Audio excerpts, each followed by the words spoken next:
So for our Engineering 103 final project, we decided to do a Morse code device that sends a signal from this board through to the PHP file, and then that file is received by this board.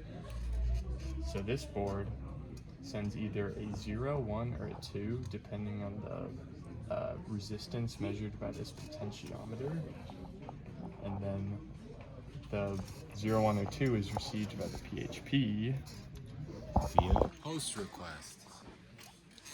Now, this post request is then interpreted by this web server that's running on this computer.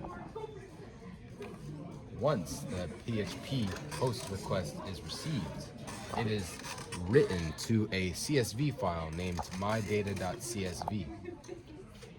Then, after it's written to the CSV file, it reads the CSV file and finds the most recent value on the CSV file and prints it to the screen of the server. And then that is then interpreted by this computer, which uses a GET request to view the number that is displayed on the PHP server. And then once we get the request, it will take that input and it will either turn on a blue or a red light, depending on if it gets a 1 or a 2. And then those will be interpreted to Morse code because we use dots and dashes. Represented by either blue or red. I'm not sure yet. Okay, so we can do a little demo of switching the colors to show that when the potentiometer turns one way, it will then get sent to the website, which gets sent to the final computer, which prints out the color of the LED. So right now it's set to 0. It'll be set to 1. And then it'll be set to 2.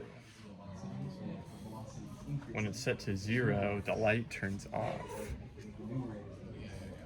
There's a little bit of a delay. So the light's off right now. And when it's set to 1, the light should turn red.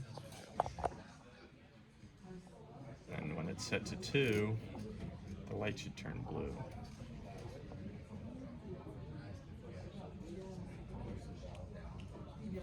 As we mentioned, there's a little bit of a delay.